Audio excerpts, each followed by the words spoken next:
Alléluia. Amen. Alléluia. Alléluia. Amen. Que Dieu vous bénisse. Mungu awabariki. Amen. Amen. N'est-ce pas qu'on était déjà bénis avec les chansons? Tulikuwa tayari tumebarikiwa na nyimbo. Et nous avons vraiment été bénis, ça c'est vrai. Kwa kweli tumebarikiwa, hiyo ni kweli. Amen. Amen. Mais nous devons quand même partager quelque chose qui nous vient de la part de Dieu. Lakini ni sharti tuweze kugawanya jambo kutoka kwa Mungu wetu. Alléluia. Haleluya. La dernière chanson que nous venons de chanter ici. Wimbo wa mwisho ambao tumeimba mahali hapa, Le refrain disait veillez à ce que personne, kifungu kilisema ya kwamba wewe uangalie ili veillez à ce que personne ne soit privé kesha ili mtu yote asinyimwe de la gloire de Dieu. na utukufu wa Mungu. Amen. Amen. Donc, être privé de la gloire de Dieu, Kunyimwa na utukufu wa Mungu, ça signifie une seule chose, que peut-être que tu n'as pas veillé, alors tu seras privé de la gloire de Dieu. inamaanisha kwamba usipokesha ni kweli Mais hautapata. si tu veilles pour cette gloire, Lakini ukikesha kwa ajili ya utukufu tu en auras. utapata. Amen. Amen. J'ai vu des gens qui n'ont pas veillé Niliona watu ambao hawakukesha et ils n'ont pas vécu la gloire de Dieu. na hawakuona utukufu wa Mungu. Quand la gloire de Dieu circulait dans la salle, Wakati utukufu wa Mungu ulipozunguka ndani ya quand chumba, tout le monde pouvait glorifier l'Éternel et témoigner que nous avons touché la gloire de Dieu, wakati kila Mungu angeshuhudia kwamba kweli nimeona utukufu wa Mungu, et ils se disent mais comment nous autres on n'en a rien vu. wengine wanasema sisi hatukupokea chochote. Peut-être parce qu'ils n'ont pas veillé. Saa zingine ni kwa sababu hawakukesha. Amen. Amen. Peut-être qu'ils n'ont pas veillé. Ama ni kwa sababu Et je hawakukesha. voudrais ce matin que toi tu veilles. Lakini asubuhi leo ningetaka wewe ukeshe Pour que tu ne sois pas privé de la gloire de Dieu. ili usiweze kunyimwa kwa Tu dois aussi utukufu wa veiller Mungu. pour que ta famille ne soit pas privée de la gloire de Kesho Dieu. ili familia yako isiweze kupoka. Tu vas veiller pour que même ton ami ne soit pas privé de la gloire de Ili hata Dieu. rafiki yako asikose utukufu wa Mungu. Amen. Amen. C'est veiller. Je, unakesha? Alléluia. Amen. Ce matin, je vais parler d'un thème. Asubuhi leo nitaongea juu ya jambo. Nous allons parler des enfants d'Israël Tutaongea juu ya wana wa Israeli que nous sommes aujourd'hui. ambapo sisi tupo leo. Dis à celui qui est à tes côtés, tu es l'enfant d'Israël. Ambia aliye karibu yako, ambia wewe ni mwana wa Israeli. Dis-lui que Dieu veut te parler ce matin. Sema Mungu anataka kuongelea asubuhi ya leo. Nous allons parler de l'attitude des enfants d'Israël Tutaenda kuongea juu ya hali ya wana wa Israeli. parce qu'ils ont affiché une attitude qui n'était pas bonne. Walionyesha hali ambayo haikuwa nzuri. Dieu a voulu les amener quelque part. Mungu alitaka kuwapeleka mahali. Dieu a voulu les retirer quelque part. Mungu alitaka kuwatoa mahali. Mais nombreux parmi eux n'ont pas voulu. Lakini wengi kati yao Pourquoi? hawakutaka. Parce qu'ils n'ont pas veillé. Kwa nini? Sababu hawakukesha. Dieu a voulu qu'ils puissent toucher la gloire. Mungu alitaka waguse utukufu. Mais ils n'ont pas voulu cette gloire. Lakini hao hawakutaka huo utukufu. Alléluia. Haleluya. Ce matin, je voudrais que toi, tu touches cette gloire. Asubuhi leo nitaka uguse huo utukufu. Le thème est intitulé ainsi. Kichwa neno inasema hivi: Rester dans la captivité. baki katika utumwa. Non, rester avec R, donc à l'infinitif. Kubaki. Kubaki ndani ya utumwa. Rester dans la captivité. Kubaki ndani ya utumwa Pendant que Dieu t'a déjà enlevé de cette captivité. wakati Mungu tayari amekwisha kuondoa katika utumwa. Amen. Haleluya. Tu restes dans la captivité. Unabaki ndani ya utumwa Pendant que Dieu t'a déjà enlevé de cette captivité. wakati Mungu yeye mwenyewe amekwisha kuondoa tayari. Tu restes dans des problèmes. Unabaki ndani ya shida Pendant que Dieu t'a déjà dit non, les problèmes c'est fini. wakati Mungu amekwisha kwambia shida tayari zimekwisha. Amen. Amen. Vous savez, il y a des gens qui, peut-être, ils ont bénéficié des prières. Kuna watu wengine hao wamepata bahati ya kuwa wameshikiliwa na maombi. Et on leur a dit que non, peut-être Dieu est guéri. Wamewambia tayari umepona. Ils ont reçu la guérison. Wamepokea uponyaji. Mais ils continuent toujours et toujours et toujours parler de cette maladie. Lakini wanaendelea kukiri hayo madhaifu Ils ya confessent cette maladie. wanaendelea kukiri hayo Ils disent magonjwa. non, nous sommes, moi je suis malade. Wanasema mimi kweli ni mgonjwa. Cette maladie ici c'est à moi. Hii magonjwa yangu hii C'est drôle ça. Hiyo kweli ni jambo la kutisha. Dieu t'a déjà guéri. Mungu tayari Mais toi amekuponya. tu restes dans la maladie. Lakini wewe unaendelea Il y a des gens qui sont déjà riches ici parmi kuko nous. watu ni matajiri mahali hapa. Mais ils continuent à confesser la pauvreté. Lakini wanaendelea Oh, kukiri tu sais, nous on n'a rien. umaskini. Sisi Tu hatuna sais, kitu. on est ici au Canada. Tuko hapa Canada. On n'a rien ici. Hatuna kitu chochote mahali Mieux vaut hapa. même rester en Afrique. Ingelikuwa taheri Vous savez, kufanya. en Afrique, il y a des gens qui travaillent Unaenda huko Afrika et unaona ils ont leur argent. na wana pesa Ils kabisa. sont riches que nous. Wani matajiri Mais nous kuliko. ici, ce sont des stress et des stress et des Lakini stress. sisi hapa tu ni mafikara na mawazo. Dieu t'a déjà fait un riche. Mungu amekuwa tayari Mais pourquoi tajiri. tu ne confesses pas cette richesse? Lakini wewe kwa nini haupati kwa hutaki kukiria hii utajiri? Tu restes dans la captivité Unaendelea kubaki ndani. pendant que Dieu t'a déjà levé de cette captivité. Wakati Mungu amekuondoa katika utumwa tayari. Que Dieu nous pardonne. Mungu atusamehe. Amen. Amen. Les enfants d'Israël ont été comme toi. Wana wa Israeli walikuwa kama vile wewe. Dieu a voulu les amener quelque part. Mungu alitaka kuwapeleka mahali. Un pays de miel.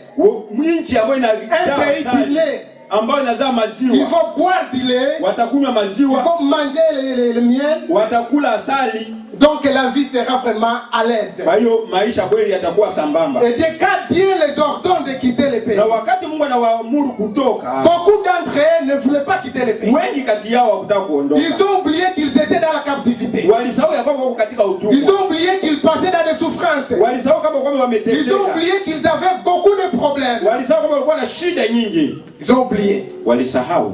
C'est juste comme toi. Ni kama vile wewe. Dieu t'a déjà levé de la pauvreté, Mungu amekutoa katika mais tu umaskini. confesses encore la pauvreté. Lakini unaendelea kukiri umaskini. Enlève ces mots-là de la pauvreté dans ta bouche. Ondoa hiyo neno ya umaskini katika. Dis à celui qui est à tes côtés, tu n'es pas pauvre, toi. Mwambie aliye karibu yako kwamba wewe sio maskini. Oh non, dis-lui, tu n'es pas pauvre. Mwambie wewe sio maskini. Amen. Amen. Vous savez que nous tous ici, nous sommes intelligents, Unajua kama sisi sote hapa tuko wenye akili, mais il y a des gens qui se considèrent comme des insensés, lakini kuna wale ambao wanajiona kama vile hawana comme akili. des idiots, Ama kama vile wajinga. comme des imbéciles. Kama wao sio hawajui chochote. Pourquoi? Wapumbavu. Parce que peut-être qu'ils ne savent pas le français ou l'anglais Saa seulement. zingine hawajui Kifaransa ama Kiingereza. Si tu ne sais pas l'anglais, Kama hujui tu Kiingereza, ne sais pas le français, haujui mais tu Kifaransa, sais autre chose. leo unajua lugha nyingine. Amen. Amen. Tu n'es pas insensé. Wewe sio Tu mpumbavu. es intelligent, Uko na akili, encore tu es sage. tena uko na mwenye Et donc hekima. ne te néglige pas. Kwa hiyo usizidharau. Amen. Amen. La captivité signifie une privation de liberté. Kuwa katika utumwa ni kusema kukosa Tu sais, uhuru. quand quelqu'un se sent encore dans la captivité, Kama unajisikia uko katika utumwa, il se sent vraiment qu'il n'est pas libre. unasikia wewe sio uhuru. Quand les autres peuvent manger peut-être la viande, Wakati wengine wanaweza kula nyama, oh, lui il dit peut-être si moi j'en aurais aussi. sasa mimi na mimi ningepata hiyo nyama kweli. Quand il voit les autres marcher, ils sont en bonne santé, Wengine wakitembea wakiwa na lui il afya se sent njema. encore malade. Oh, cette maladie, si ce soir ça va encore m'attaquer. Yeye anajisikia tu kwa mkoa anasema John alikuwa Ah, oh, non, comme l'hiver, ça s'en vient encore l'hiver. hivi wakati wa baridi Oh non, unakuja. les rhumatismes, ça s'en vient aussi. Miguu sasa inaanza kuuma. Tu n'es plus dans la captivité. Hauko katika Tu n'es plus dans les maladies. hauko katika magonjwa. Dieu t'a déjà enlevé de cette maladie. Mungu tayari amekuondoa Tu katika n'es plus magonjwa. pauvre Hauko tena parce que maskini. Dieu t'a déjà enlevé de la pauvreté. Maana tayari Mungu amekuondoa katika umaskini. Plus encore, Zaidi tu n'es plus pécheur. hauko tena mwenye dhambi. Vous savez, il y a toujours une voix qui nous vient. Unajua kuna sauti mara kwa mara inatujia. Une voix de culpabilité. Hiyo sauti ya kujihukumu. Ça te dit toujours, toi tu es pécheur. Inakwambia wewe ni mwenye Tu dhambi. n'es pas digne. Tu Haustahili. vois comme les autres vont à l'église. Unaona wengine wanapoenda Tu n'es kanisani. même pas capable de te rassembler avec eux. Haustahili hata kujifananisha na hao. Regarde ce que tu as fait hier. Unaona yale ulifanya jana. Regarde ce que tu as fait avant-hier. Unaona yale fanya juzi. Le mois passé, tu te souviens? Mwezi uliopita Donc, unakumbuka. toi tu n'es pas digne. Kwa hivyo wewe Tu haustahili. es trop sale. Uko mchafu sana. C'est une voix de Satan. Hiyo ni sauti ya muovu shetani. Vous savez, la confession, Unajua kukiri, quand nous confessons nos péchés, wakati tunapokiri dhambi Dieu zetu, lui est fidèle et juste Mungu ni mwaminifu pour kwa nous haki les pardonner. kwa kusamehe dhambi Et zetu. quand nous venons de confesser les péchés, Na wakati tunapokiri une fois makosa tu te yetu, souviens que réellement Dieu fait telle chose, wakati tunakumbuka kweli nimetenda jambo, Dieu pardonne-moi. Mungu C'est nisamehe. fini, oublie. Ayo Dieu sahau. a déjà pardonné. Mungu tayari amesamehe. S'il y a une fois qui te vient, Kama kuna sauti et te dit non, tes péchés là n'est pas encore pardonné. Il faut encore que tu fasses ceci. Il faut encore que tu jeûnes autant de jours. Il faut que tu fasses ceci. D'ailleurs, fais encore 3-4 mois, ne va pas même à l'église. C'est une voix de Satan. C'est une voix qui veut te faire traîner dans la captivité. C'est une voix qui veut te faire traîner dans les péchés. Pour que tu n'expérimentes pas la gloire de Dieu. Pour que tu ne fais pas ce que tu puisses toucher la gloire de Dieu. Alléluia. Alléluia. Vous savez, il y a des gens qui se posent toujours des questions. Est-ce que moi réellement je suis accepté par Dieu? Est-ce que moi je suis sanctifié? Est-ce que réellement moi je suis guéri? Est-ce que réellement je suis ce que la Bible dit? Est-ce que moi je suis réellement ceci ou cela? Mais c'est par la foi que nous sommes tout ce que nous sommes. Et c'est par la foi que nous serons tout ce que nous voulons être. C'est par la foi. Et si tu as la foi, tu ne vas pas confesser les faiblesses. Amen. Amen. Vous savez, la captivité, c'est quelque chose qui amène les gens à être, de se sentir abandonnés d'eux-mêmes. De se sentir qu'ils ne sont pas dignes. De se sentir que c'est mieux tel que eux. C'est ça la captivité. Ça te ramène dans des idées négatives. Alléluia. Alléluia. Vous savez, toujours quand les gens témoignent la grandeur de Dieu, et toi, celui qui se sent encore dans la captivité, lui il se pose toujours des questions. Quand est-ce que ça me viendra aussi? Alléluia. Alléluia. En bref, donc la captivité c'est une misère. C'est une situation non désirable. Mais il a besoin de quitter dans cette captivité. Parce qu'il y a quelqu'un déjà qui a parlé un seul mot. Il y a quelqu'un qui t'a enlevé de cette captivité. C'est à toi maintenant de t'élever et de marcher. Alléluia. Alléluia. Amen. Amen. Nous allons lire la parole de Dieu. Nous allons lire dans Esdras chapitre 7. Ezra 7. Nous commençons au 7e verset. Esdras chapitre 13. Nous commençons au 7e verset. Nous lisons au nom de Jésus-Christ. Certains des Israélites, des sacrificateurs et des Lévites, des chantres, des portiers et des nitiniers montèrent aussi à Jérusalem la 7e année du roi Alexerxès.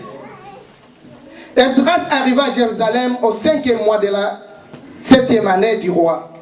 Il avait fixé le départ de Babylone le 1er du mois et il arriva à Jérusalem le 1er du 5e mois. La bonne main de son Dieu étant sur lui. Car Esdras avait appliqué son cœur à étudier et à mettre en pratique la loi de l'Éternel et à enseigner à Israël la règle et les droits. Voici la copie de la lettre donnée par le roi Artaxerxès au sacrificateur et scribe Esdras qui transcrivait les paroles commandées et prescrites par l'Éternel au sujet d'Israël. Artaxerxès, le roi des rois, au sacrificateur Esdras, scribe, dans la loi de Dieu, de cieux, etc.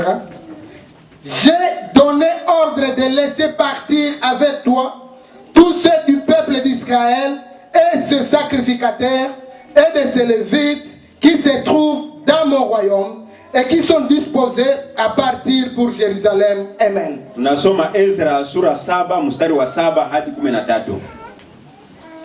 Nao wakakwea baadhi ya wana wa Israeli na wa makuhani na wa Walawi na waimbaji na mabawabu na wanidhini ili kwenda Yerusalemu katika mwaka wa 7 wa mfalme Artashasta. Naye Ezra akafika Yerusalemu mwezi wa 5 katika mwaka wa 7 wa huyo mfalme. Maana alianza kukwea kutoka Babeli siku ya kwanza ya mwezi wa kwanza, naye akafika Yerusalemu siku ya kwanza ya mwezi wa 5, kama mkono mwema wa Mungu wake ulivyokuwa pamoja naye. Kwa maana huyo Ezra alikuwa ameuelekeza moyo wake kuitafuta sheria ya Bwana na kuitenda na kufundisha maagizo ya hukumu katika Israeli. Basi hii ndiyo nakala ya waraka mfalme Artashasta aliyompa Ezra, kuhani mwandishi, naam, mwandishi wa maneno ya amri za Bwana na wa sheria zake alizowapa Israeli.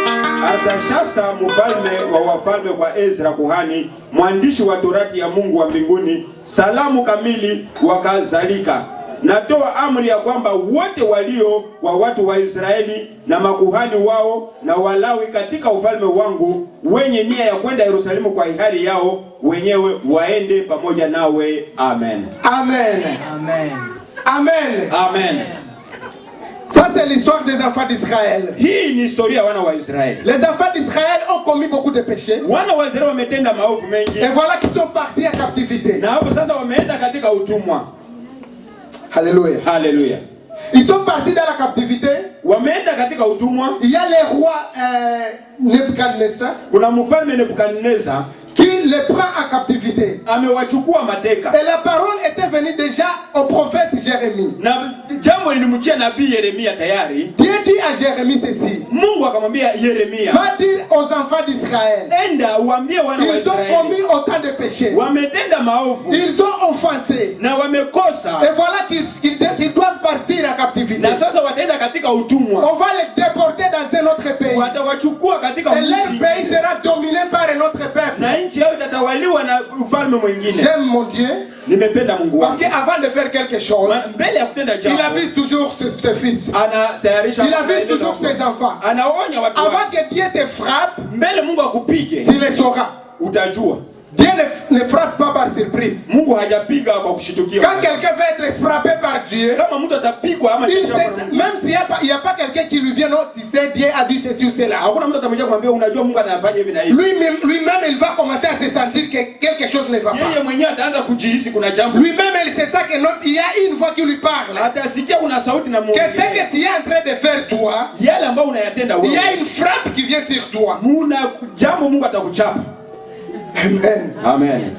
Dieu ne fait jamais quelque chose Mungu hajafanya jambo sans lolote aviser ses enfants. bila kuarifu watoto wake. Il veut frapper, il va d'abord aviser. Kama atachapa ni si ce n'est pas par les prophètes, sio kama si wala, il va le faire par les prédicateurs. Atapitia hata wahubiri. Si ce n'est pas par les prédicateurs, sio kama kupitia wahubiri, il le fera même par les chantres. Atapitia hata waimbaji. Si ce n'est pas par les chantres, sio kwa waimbaji, il te fera même en songe. Atapitia hata kwa ndoto. Si ce n'est pas par les songes, sio ndoto, ça peut même pas être une conversation avec quelqu'un. Hata kwa mazungumzo. Si ce n'est pas par une conversation, sio kwa mazungumzo. C'est donc dans n'importe quel moyen, Atapitia njia Dieu va te parler que quelque chose ne va pas. Mungu atakuzungumzia. Et il y a une frappe qui vient sur toi. Na kuna jambo atakuchapa. Alléluia. Alléluia.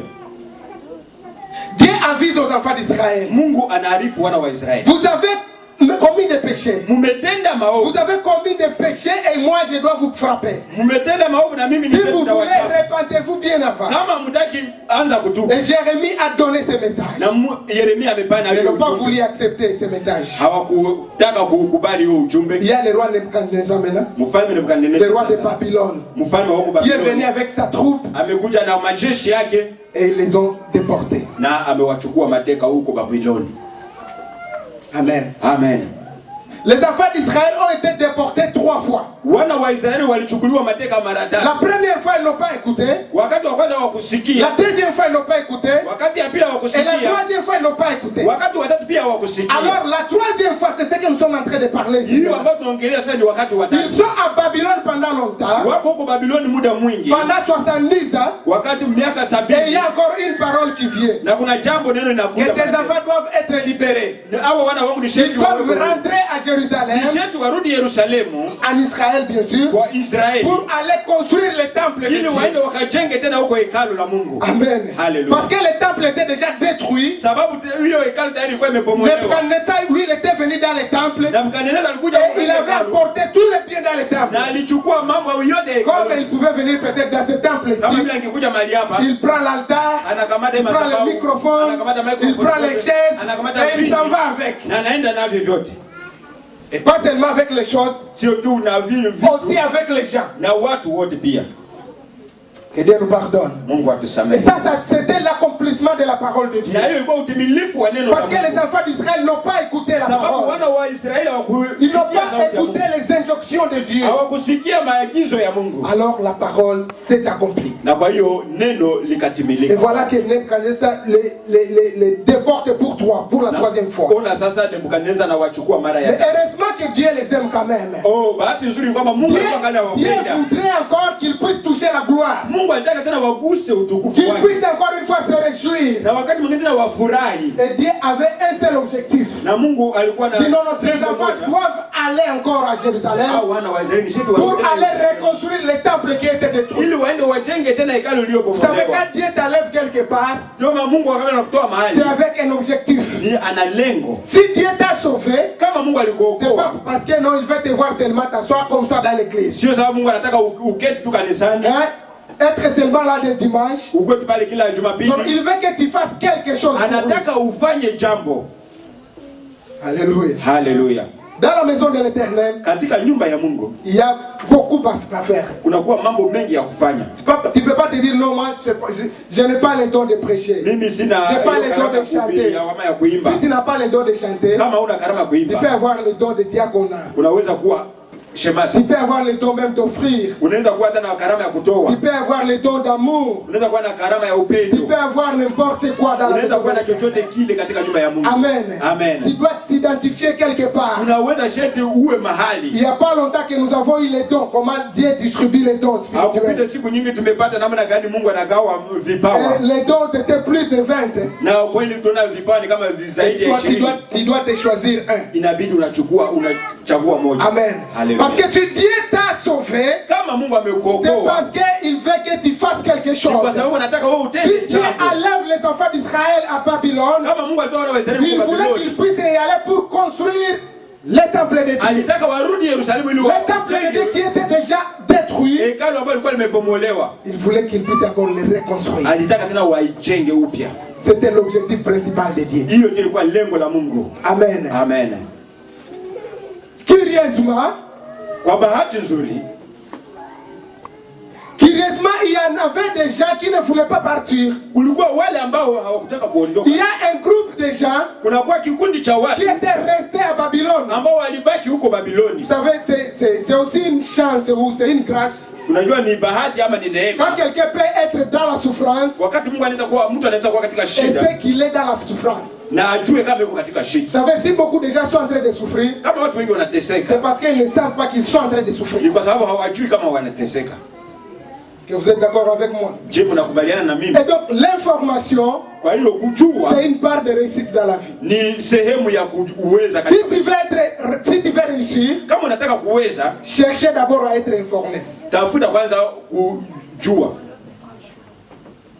Tu veux réussir dans ta vie, Unataka kuweza katika maisha yako, cherchez l'information. tafuta kwanza kukujulisha. C'est une part de la réussite. Ni sehemu. Même les guerriers, quand ils vont dans le combat, Hata wao wapiganaji wakati wanapenda katika pourquoi kupigana. ils envoient toujours des mercenaires? Kwa nini wanatuma hao wapelelezi? Pourquoi ils envoient des espions? Kwa nini wanatuma wale wa kuchunguza? Parce qu'ils veulent recevoir l'information. Kwa nini wanataka wapate habari? Parce kutoka qu'ils kampuni. savent qu'une fois ils ont l'information, Wakiwa na habari c'est fini. Donc c'est une part de la réussite. tayari wamekuwa C'est na une, part sehemu de- ya kuweza. c'est une part de la victoire. Ni sehemu ya ushindi. Alléluia. Haleluya. Alors ces gens qui sont restés, Kwa hiyo hao watu waliobaki, et peut-être qu'ils n'étaient pas informés, saa zingine hao walikuwa hawana habari yoyote. ils savaient seulement qu'ils sont bien sûr dans la captivité Walijua tu ndio kweli tuko katika utumwa et tout pouvait bien aller là-bas. na mambo yote yangeenda sawa. Parce qu'il y a même une loi qui était sortie Na là-bas. kuna sheria moja ilitoka huko. Cette loi avait dit ceci. Na hiyo sheria ilikuwa ikisema, Vous qui êtes ici à Babylone, nyinyi ambao mko hapa Babiloni, construisez, mujenge, mariez-vous, muowe, étudiez, Musome. Faites tout ce que vous voulez. Fanyeni mambo yote ambayo mnayotaka. C'était une façon de les faire traîner encore dans Ilikuwa jambo ya kutaka wakae wasahau kama wako katika utumwa. Alléluia. Haleluya. Je vais vous donner un exemple concret. Nitawapatia mfano ulio kamili. J'aime toujours donner des exemples que moi-même j'ai vécu. Mimi ninapenda kutoa mifano ambayo nimeishi. Ceux qui sont passés par Kampala, wale ambao walipitia huko Kampala wanaweza kushuhudia. Vous savez, il y a déjà Kampala là-bas. Huko watu Kampala hapo. Ils ont eu peut-être les rejet une seule fois. Walikataliwa limoja. Alors, une fois ils entrent dans certaines activités. Wakati wanaingia tu katika mambo mamoja. Peut-être ils vendent des pagnes. Sasa zingine wanachuruza vitenge. Ils commencent à recevoir 100 000 shillings. Wanaanza pata hiyo 1,100 ya kimpesa. Ils oublient. Wanasahau. Leur objectif principal pour être à Kampala, ils ont oublié. Lengo lao la kuwa hapo Kampala wamesahau tayari. Et beaucoup d'entre eux sont encore là. Na wengi wao wako huko hadi sasa. Amen. Que Dieu nous pardonne. Mungu atusamehe. Amen. Amen. Une fois tu oublies ta mission, wakati unasahau une fois tu n'as pas l'information, wakati hauna habari yoyote, tu ignores ce que tu dois faire, unasahau nini ungetaka kufanya. Oublie la gloire de Dieu. Sahau utukufu wa Mungu. Les enfants d'Israël, un groupe de 800 quelques personnes, sont restés là-bas à Babylone. Parce qu'on les a dit, ok, non, construisez des maisons, travaillez, faites tout ce que vous voulez. Alors, ils ont été distraits. Amen. Amen. Rester dans la captivité pendant que tu es déjà élevé dans cette captivité. Oh, c'est grave ça. Ces enfants restent dans la captivité pendant que Dieu les avait déjà libérés. À travers les rois même. Les rois Cyrus qui avaient fait une ordonnance. Que non, vous devez rentrer chez vous. Mais ils n'ont pas voulu accepter même l'ordonnance que le roi a faite. Vous savez, Dieu peut te dire, non, tu sais mon fils, je dois te bénir. Mais avant que je te bénisse, il faut que tu fasses ceci et cela. Au lieu que tu vois les bénédictions, toi tu vois seulement les conditions que Dieu t'a données. Et tu te dis, non, moi ça, moi je ne peux pas réussir. Ça non, c'est pas pour moi ça. Tant mieux, je vais rester ici. Que Dieu nous pardonne. Rester dans la captivité pendant que Dieu t'a déjà libéré. Tu as besoin de quitter dans la captivité. Tu te prends encore à un malade. Tu te prends encore comme tu es pauvre. Vous savez, un jour j'étais avec Papa Matenga là-bas. Vous savez, des fois quand on est avec lui dans la voiture, il se dit, peut-être il a aussi demandé quelqu'un ici. Quel jour moi aussi je vais conduire? Est-ce que ça viendra aussi un jour pour moi? Un jour moi je lui ai confessé. Papa Matenga, toi comme je te vois là-bas, Dieu t'a déjà guéri. Tu vas conduire ici. Tu vas faire tout ce que vous voulez. Parce que Dieu a déjà fait quelque chose pour toi. Si Dieu a accepté que tu quittes l'Afrique pour arriver ici, donc tous les biens de ces pays, nous allons les toucher. Toute la gloire de ces pays, nous allons la toucher. Tous les biens de ces pays, c'est à nous. Amen. Amen. Il faut seulement confesser. Il faut seulement accepter que tu as quitté dans une telle situation. Et Dieu t'a mis dans une autre situation. Qui n'est pas la même situation dans laquelle tu es. Amen. Amen. Si tu étais dans le péché, Dieu t'a déjà sauvé. Aujourd'hui, tu marches dans la sainteté. J'ai dit tu marches dans la sainteté, pourquoi? Parce que peut-être toutes les fois quand tu pêches, il y a une conscience qui te parle. Il y a une voix qui te dit, tu as péché, tu dois confesser ça. Il y a quelqu'un qui ne t'a pas bien bien vu Kuna mtu ambaye hakukuona quand il vizuri. t'est comporté de telle sorte. Wakati ulijitendea Alors, namna va hii, lui demander pardon. enda kumuomba msamaha. C'est comme ça qu'on marche dans la sanctification. Hivyo ndivyo unavyotembea C'est katika comme ça qu'on utakatifu. marche dans la sainteté. Hivyo ndio unatembea katika utakatifu. Amen. Amen.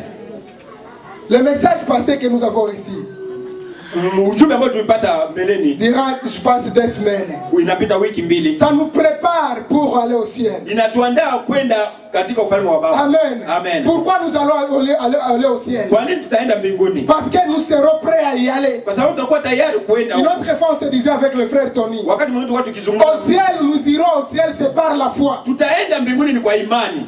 Si tu as la foi, tu iras au ciel. Kama una imani utaenda. Tu n'as pas la foi, tu vas rester. Nous allons. Hauna imani utabaki. Amen. Amen. Donc tout c'est par la foi. Yote ni kwa imani. Si tu as la foi, tu iras au ciel. Kama una imani Tu as utaenda la foi, tu mbinguni. seras béni. Au una imani Tu as la foi, tu utabarikiwa. vas expérimenter la gloire de Una Dieu. imani utaoishi utukufu wa Mungu. Alléluia. Haleluya. Ces enfants d'Israël n'ont pas accepté. Wana wa Israeli hawakukubali. Et maintenant, heureusement que par après, Na bahati mzuri baadaye Dieu les a quand même pardonnés. Et puis il a envoyé encore un autre serviteur qui Mungu est Darius. akawasamehe na kuwatumia tena mtumishi mwingine mtumishi Ezra. Esdras est parti là-bas Ezra akaenda huko et les a enlevés là-bas. na akawatoa huko. Que Dieu nous aide beaucoup. Mungu atuko. L'histoire des enfants d'Israël, Historia ya wana wa nous Israeli la trouvons encore dans Exode. tunaipata tena katika Kutoka. Quand nous lisons dans Exode, Tukisoma Kutoka, Exode chapitre 8. Kutoka mstari wa 8. Amen. Amen. Exode chapitre 8, Kutoka sura 8 c'est un chapitre qui nous parle des enfants d'Israël. ni baadhi ambayo inatuzungumzia kuhusu wana wa Comment Israeli. Dieu a voulu les enlever dans la captivité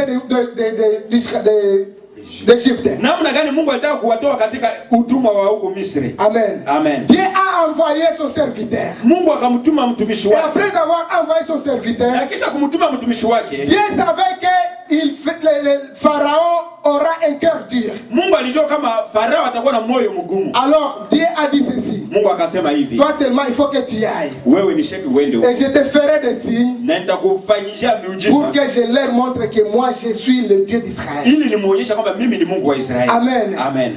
Et un matin, Na siku moja asubuhi, il y a maintenant Moïse avec Aaron. Musa pamoja na Haruni Ils ont déjà les instructions que Dieu leur avait données. wao tayari wamepewa maagizo na Mungu. Amen. Amen. Nous lisons ici au chapitre 8. Tunasoma sura 8. Chapitre 8, verset, je vais vous dire le verset tout de suite.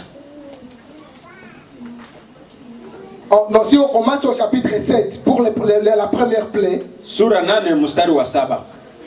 Si on commence maintenant au 14e verset là-bas. Tukianzia hapo kwa 14 Avant de lire le chapitre 8. mbele ya kusoma, Il y a Dieu qui dit à Moïse ceci. Mungu anaambia Musa, Il y a un signe que moi je vais manifester. kuna ishara mimi nitaonyesha. Et ce signe-là va montrer à Pharaon Na hiyo ishara itaonyesha Farao que moi je suis le Dieu d'Israël. kwamba mimi ni Mungu wa Israeli. Qu'est-ce qu'il a fait? Alifanyaje? Ils avaient un bateau. Kulikuwa fimbo. Parce que tous les matins, il y a Pharaon qui s'en allait au fleuve. Maana kila asubuhi Farao alikuwa akienda huko kwenye Fleuve Nil. kwenye mto wa Nil. Et pour peut-être se baigner. Saa zingine alikuwa anaenda huko akienda Et kuoga. tellement que Moïse connaissait déjà les habitudes de Pharaon. Na hivyo Musa alikuwa amejua tabia za Et Farao. Moïse s'est dit non, c'est là maintenant le vrai lieu de rendez-vous. Na Musa akasema ni huko sasa nafasi mzuri. Et bon matin, il y a Moïse qui s'en vient. Na asubuhi moja Musa Avec Pharaon, avec Aaron. na Haruni Il se rencontre avec Pharaon. wanakutana Il na dit non, non, Farao. tu sais Pharaon, Anasema unajua Dieu Farao, veut que tu puisses libérer les enfants Mungu d'Israël. anataka uachilie huru Parce wana wa qu'il faut Israeli. qu'ils s'en aillent où c'est dans le désert Ni kwa maana waende huko katika jangwa pour aller donner le sacrifice à ili leur waende Dieu. huko kutolea Mungu zabihu. Amen. Amen. Pharaon n'a pas accepté cette parole. Farao hakukubali neno hili. Il y a le premier signe que Dieu avait donné à Moïse. Jambo la kwanza Mungu alipatia Ils Musa, ont frappé leur bateau sur le fleuve. alipiga hiyo fimbo kwenye mto, Et la Bible me dit que tous les fleuves étaient devenus du sang. bahari yote ikageuka kuwa damu. Du sang. Damu. Et donc ils ne pouvaient plus se baigner dans le fleuve. Hangelioga tena katika hiyo Ils bahari. ne pouvaient plus rien faire dans le fleuve. Hakuna chochote kile wangefanya Parce que katika le fleuve était déjà devenu du sang. maana hiyo bahari yote ingeuka kuwa damu. Amen. Amen. La Bible me dit ceci. Biblia inaniambia Quand Pharaon a vu cela, wakati Farao il a dit aliona non, ça c'est pas ça. akasema haya ni Il a appelé machawi. les sorciers. Aliita wachawi. Non, venez les sorciers. Kuja wachawi. Est-ce qu'ils ont fait une grande chose? Je wamefanya jambo Non, non, kubwa. ok, vous aussi frappez. Na nyinyi mpige. Et aussi ils ont frappé, Nao walipiga. le même miracle s'est produit là. Hiyo ishara moja moja C'est kabisa. pourquoi je te pardonne, toi qui suis le miracle. Ndio maana wewe nakuhurumia wewe mbona Satan aussi fait des miracles. Shetani anafanya miujiza. Satan, il Shetani fait des miracles. anafanya pia miujiza. Il guérit aussi. Anaponya vile vile. Il peut aussi ressusciter Anaweza kufufua hata les morts. wafu. Satan, Shetani il peut te bénir. anaweza kubariki. Ah, il a une sorte de bénédiction. Anakuwa na namna ya baraka yake. Satan. Yeye. Donc il peut faire tout. Anaweza fanya yote. Le deuxième plaie maintenant, Hapa pigo ya pili, il y a Dieu qui dit à Moïse, Mungu anamwambia Musa, non, non, on fera un autre signe. tutafanya Il y aura ishara. des grenouilles qui vont engloutir toute la ville, tout Utakuwa le pays. vyura ambavyo vitajaa mji mzima. Alléluia. Haleluya. Il y a Pharaon qui a appelé aussi les sorciers. Farao akaita wao wachawi wake. Il a demandé est-ce qu'ils ont fait quelque chose de Kama grand. wamefanya jambo Il dit kubwa. non, ça aussi on peut faire. Asema hata hii sisi tunaweza Ils kufanya. ont aussi appelé les grenouilles. Wao vile wakaitisha vyura. Amen. Amen. Toi qui suis le miracle, Wewe mbona ikibizana na miujiza? attention. Angalisho. Parce qu'il n'y a pas que Dieu qui fait le miracle. Haiko Mungu mwenyewe ndiye anafanya Nous miujiza. ne sommes pas là pour le miracle. Hatuko hapa kwa ajili ya Il y miujiza. a une autre prédication que j'avais écoutée. Kuna kuwa injili ingine. Il a dit non, une église qui ne fait pas de miracle Ase kanisa ambayo ne ilifanya va pas miujiza. dans cette église-là. Usiende hata katika hiyo Parce qu'il kanisa. n'y a pas Dieu. Maana hakuna Vous Mungu. savez, Dieu, lui, Mungu yeye, Jésus lui-même, Yesu mwenyewe. sa vie était une vie de miracle. Maisha yake ilikuwa Alors nous aussi, nous devons nous comporter comme na Jésus-Christ. sisi ni shetu. Une église qui ne fait pas de miracle, Kanisa ambalo ce alifanya n'est pas miujiza. une église Hilo vraie. sio kanisa. C'est une fausse prédication. Hiyo kabisa ni injili mbovu. Que Dieu nous pardonne. Mungu atusamehe. Dieu n'est pas seulement quelqu'un qui fait des miracles. Mungu sio Mungu tu Parce wa que maisha. même les sorciers, les magiciens, Maana hata ceux qui waaguzi font wa les maïkari, wao ambao wanafanya ils font mambo aussi des miracles. au pia wanafanya mambo. Pourquoi on les appelle des sorciers? Kwa nini wanawaita C'est à cause des wachawi? miracles. Kwa ajili ya hiyo miujiza yao. Amen. Amen. Et donc nous ne sommes pas des féticheurs. Sisi sio Nous ne sommes pas des magiciens. hatuko wale watu wa Si wachawi. Dieu veut faire quelque chose, Kama Mungu anataka kufanya il jambo, le fera de lui-même. atafanya hiyo kwa yeye mwenyewe, kwa Amen. utashi wake. S'il veut te bénir miraculeusement, Kama anataka kukubariki il est miujiza, capable de le faire. anaweza kufanya. Il veut te guérir miraculeusement, Anataka kukuponya il kimiujiza, le fera. atayafanya. Parce qu'il est capable de tout faire. Maana anaweza kufanya Si yote. Satan fait des miracles aujourd'hui, Kama shetani anafanya miujiza il leo, copie juste les petits miracles yetu anaiba kutoka kwa Mungu. que Dieu lui a fait déjà. Yeye yale ambayo Mungu tayari amekwisha kufanya. Que Dieu nous pardonne. Mungu atusamehe. Il y a maintenant la troisième plaie. Kuna sasa pigo la tatu. Nous allons lire ici. Tutasoma mahali hapa. La troisième plaie, nous lisons dans Exode chapitre 8. Pigo la tatu tunasoma katika Kutoka sura Nous 8. lisons maintenant au 12e verset. Tunasoma mstari wa 12. L'Éternel dit à Moïse, dis à Aaron, étends ton bâton et frappe la poussière de la terre. Elle deviendra des moustiques dans tout le pays. Ils firent ainsi. Aaron étend sa main avec son bâton et frappe la poussière de la terre. Elle devint des moustiques sur les hommes et sur les bêtes. Toute la poussière de la terre devint des moustiques dans tout le pays d'Égypte. 14e verset maintenant, ça dit ceci. Les magiciens employèrent leurs pratiques occultes pour produire les moustiques. On est ensemble, hein? Est-ce qu'on est ensemble? Mais ils ne le pirent pas. Les moustiques étaient sur les hommes et sur les bêtes. Amen. Amen. 15e verset, on peut dire, on dit ceci. Alors les magiciens dirent au Pharaon, c'est le doigt de Dieu. Le cœur du Pharaon s'endurcit et il n'écouta pas Moïse et Aaron comme l'avait dit l'Éternel. Amen. Amen. Il y a la troisième plaie Pigo la tatu que les sorciers ne pouvaient pas faire. ambao hawa waaguzi hawangelifanya. Je voudrais que tu puisses te souvenir du chiffre 3 dans la Bible. Nitakukumbusha ukumbuke namba 3 katika Biblia. Amen. Amen. Souviens-toi du chiffre 3 dans la Bible. Kumbuka namba 3 katika Biblia. Qu'est-ce que ça te dit, le chiffre 3? Hiyo namba 3 inakwambia nini? 1. La Trinité. Jambo la kwanza, uungu. Utatu takatifu. Amen. Amen. La Trinité de Dieu. Utatu takatifu. Dieu le Père, Mungu Baba, Dieu le Fils, Mungu Mwana, Dieu le Saint-Esprit. Mungu Roho Mtakatifu. Vous savez, il y a des églises aujourd'hui Kuna makanisa qui leo ne confessent pas la Trinité. ambayo haikiri utatu takatifu. Moi, je dois te dire ceci. Nitakwambia hivi. S'il y a une église qui ne confesse pas la Trinité de Dieu, Kama kuna kanisa ambayo haikiri utatu takatifu wa Mungu, ce n'est pas une vraie église. hiyo sio kanisa la kweli. Dieu se manifeste toujours dans les chiffres 3. Mungu anajifunua mara kwa mara katika. Pourquoi les sorciers n'étaient pas capables de faire le même miracle? Kwa nini wachawi hawakuwa na uwezo wa kufanya Parce hivyo? que c'était le troisième. Maana ilikuwa ya tatu. C'était la manifestation de Dieu lui-même. Ilikuwa kujifunua kwa Mungu mwenyewe. Dieu a produit des moustiques. Mungu aliamuru vidudu. Pharaon appelle ses magiciens, ok, produisez aussi des moustiques. Mungu Farao akaambia wadana watewe Il ne pouvait pas, c'était le troisième. Hawangeliweza maana ilikuwa ya tatu. Chiffre 3. Namba 3. Quand Jésus-Christ est mort sur la croix de Golgotha, wakati Yesu Kristo amekufa katika msalaba, il a fait il y a eu 3 heures de temps. Kulikuwa saa 3 de ténèbres. Ya giza. De 12h à 15h. Kuanzia saa 6 c'était pendant la journée. Ilikuwa mchana. 3 heures de temps. Saa 3. Chiffre 300. Namba 3. Jésus-Christ est mort. Yesu akafa. 3 jours dans le tombeau. Siku 3 kaburini. Et puis il ressuscite avec une gloire. Amefufuka na utukufu mkubwa. Amen. Amen. Il ressuscite le 3e jour. Akafufuka siku ya 3. C'est alors que Jésus-Christ avait dit aux pharisiens. Na hapo ndio Yesu akamwambia Mafarisayo. Vous savez cette église ici? Mnajua ile hekalu. Je peux la détruire maintenant même. Kulibomoa.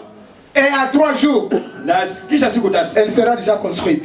Itajengwa. Les pharisiens ne savaient pas de quoi est-ce que Jésus parlait. Mafarisayo hawakuelewa ni nini Yesu alikuwa akisema. Amen. Amen. Il y a l'église qui est le corps du Christ lui-même. Hekalu ni mwili wa Yesu Kristo mwenyewe. Le corps du Christ lui-même qui a été détruit. Mwili wa Yesu Kristo ambao ulibomolewa. Et Jésus-Christ l'a reconstruit à 3 jours. Na yeye kisha siku tena akaujenga. Amen. Amen. Amen. N'oublie pas que si Dieu t'enlève dans la malédiction, kama Mungu anakutoa katika laana, si Dieu t'enlève dans la captivité, kama Mungu anakutoa katika c'est utumwa, parce qu'il veut que toi tu puisses construire l'église. Anataka wewe ujenge hekalu. Amen. Amen. N'oublie pas ça. Usisahau hiyo. Si Dieu t'a enlevé dans la captivité, kama Mungu alikutoa c'est parce qu'il veut que toi tu puisses reconstruire l'église. Sababu anataka ujenge tena hekalu. Et comment tu vas reconstruire le temple? Na namna gani utavyojenga hekalu? C'est en suivant juste les injonctions de Dieu. Ni wewe tu kufuata maagizo. Les prescriptions que Dieu te dit. Fuata maagizo ambayo fais ceci et ne fais pas. Fanya hivi usifanye. Ne fais pas ceci et ne fais pas. Usifanye hivi usifanye. Éloigne-toi de ça, éloigne-toi de ça. Jitenge na hiyo, jitenge nayo. C'est ça. Ni hivyo. Encore. Tena. Cherche quelque chose à faire pour l'Éternel. Tafuta jambo lolote unaweza kufanya kwa ajili ya Mungu. Amen. Amen.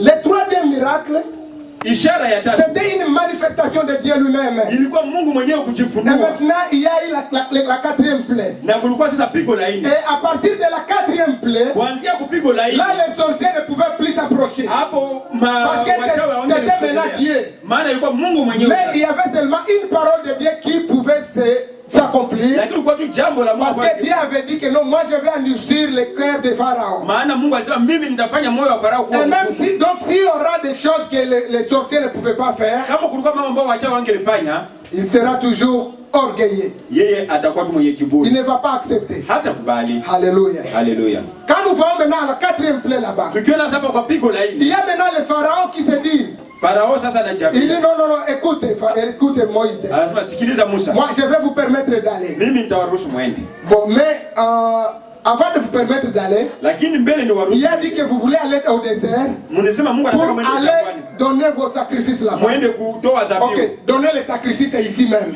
Mutolee ile. Il y a des places ici en Égypte. Kuna nafasi hapa Misri. Cherchez partout où vous voulez. Tafuteni mahali mmoja. Vous pouvez donner les sacrifices. Mutoe zabihu. Et Moïse a dit non, on ne peut pas le faire. Musa akasema hatuwezi kuyafanya. Tous les 400 ans qu'on a fait ici, vous ne vous avez jamais permis de donner les sacrifices ici. Alors on ne peut pas le faire en présence des Égyptiens. Permets-nous d'aller dans le désert. C'est là que nous allons donner les sacrifices. Il n'a pas accepté. Amen. Amen.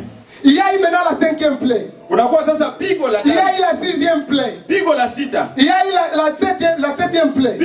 saba Et à la 8e plaie na maintenant, kula pigo la nane que nous allons lire pour conclure notre temps. ambayo tutasoma sasa kwa ajili ya kufunga. Alléluia. Haleluya. Nous lisons dans Exode même, chapitre 10. Kutoka sura 10. Exode chapitre 10. Kutoka sura 10. Et nous lisons au verset...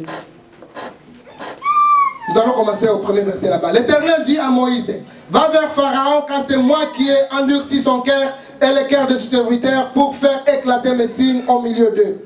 C'est aussi pour que tu racontes à ton fils et au fils de ton fils comment j'ai traité les Égyptiens et quels signes j'ai fait apparaître chez eux. Et vous reconnaîtrez que je suis l'Éternel. Moïse et Aaron allèrent vers Pharaon et lui dit, ainsi parle l'Éternel, Dieu, le Dieu des Hébreux. Jusqu'à quand refuseras-tu de t'humilier devant moi? Laisse partir mon peuple afin qu'il me serve. Car tu refuses de laisser partir mon peuple demain, je ferai venir les sauterelles sur ton territoire. Elles couvriront la surface de la terre et l'on pourra plus voir la terre. Et l'on ne pourra plus voir la terre. Elles dévoreront le reste de ce qui subsiste, ce que vous a laissé la grêle. Elles dévoreront tous les arbres qui poussent pour vous dans la campagne. Elles rempliront tes maisons, les maisons de tous les serviteurs et les maisons de tous les des Égyptiens. Tes pères et pères de tes pères n'auront rien vu de pareil depuis qu'ils ont existé sur ce territoire jusqu'à ce jour. Moïse se retira et sortit de chez Pharaon. Amen. Amen. Alléluia. Alléluia. La 8e plaie ici, c'était encore une plaie qui n'était pas facile. Parce que Dieu a envoyé des sauterelles. Et ces sauterelles ont ravagé toutes les arbres. Les sauterelles ont ravagé tout l'herbe. Et rien ne pouvait subsister. Les sauterelles sont rentrées dans les maisons même. Et la Bible me dit qu'ils pouvaient même toucher Pharaon lui-même. Mais il a continué à endurcir son cœur. Que Dieu nous pardonne. Mais quand nous lisons maintenant certaines plaies avant là-bas, il y a Pharaon qui dit ceci. Il dit non, ok, je vais vous permettre d'aller. Mais écoutez, il ne faut pas que vous y allez vous tous. Je vais permettre seulement aux hommes d'aller. Et donc seulement les hommes vont aller au désert. Les enfants, les vieillards et les bêtes vont rester ici. Et Moïse et Aaron ont dit non, non, c'est pas possible. Nous allons aller avec toute la maison d'Israël. Les pères, les enfants, les vieillards, tout le monde et toutes les bêtes. Nous tous, nous allons aller. Pharaon a endurci son cœur. Amen. Amen. Vous savez, quand vous êtes sauvés, c'est pourquoi nous avons chanté ici. Veille à ce que même ton voisin ne puisse pas être privé de la gloire de Dieu. Veille à ce que même ton fils ne puisse pas être privé de la gloire de Dieu.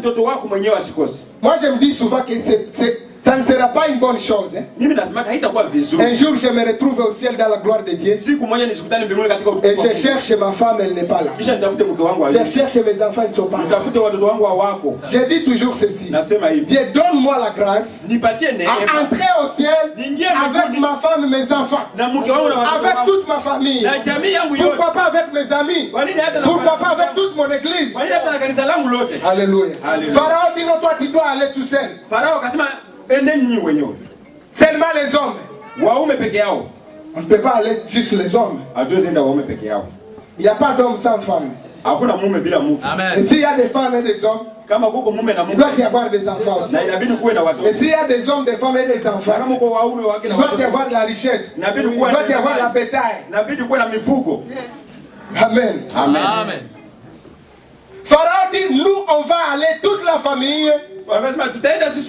La famille d'Israël. Avec même les bétails. Alléluia. Alléluia. Pourquoi rester dans la captivité Kwa nini kubaki katika utumwa? pendant que Dieu t'a déjà enlevé de ça? Wakati Mungu mwenyewe amekwisha kuondoa. Pourquoi? Qu'est-ce que tu fais encore? Ni nini Tu unayofanya? traînes encore dans la captivité Unazubazuba pendant katika que Dieu t'a déjà enlevé de cette wakati Mungu captivité. mwenyewe amekwisha kuondoa katika utumwa. Fais tous les moyens de quitter. Fanya iwezekanavyo utoke katika utumwa. Amen. Amen. Dieu t'a déjà béni. Mungu amekwisha kubariki. Commence à vivre cette bénédiction. Anza ishia hiyo Commence même à confesser cette bénédiction. Anza kiri hiyo Dieu baraka. t'a dit donc j'étais guéri. Mungu amesema Commence à nimekuponya. confesser cette guérison. Anza kukiri uponyaji. Ne dis pas oh non cette maladie ici. Usiseme hii Oh magonjwa non yangu mon hii. cancer ici. Hii kansa yangu Oh hii. non tu sais mon rhumatisme. Unajua hii Oh non miguu. tu sais ma fièvre. Unajua hii homa. Non c'est pas à toi ça. Sio yako. Dieu t'a déjà guéri. Mungu tayari amekuponya. Amen. Alléluia. Haleluya. Pourquoi rester dans la captivité Kwa nini kubaki katika pendant que utumwa? Dieu t'a déjà enlevé de cette Wakati captivité? Mungu amekwisha kuondoa tayari. Amen. Amen. Vous savez quand vous quittez dans la captivité, Unajua unapotoka katika vous utumwa devez maintenant construire inabidi ujenge. le temple de Dieu.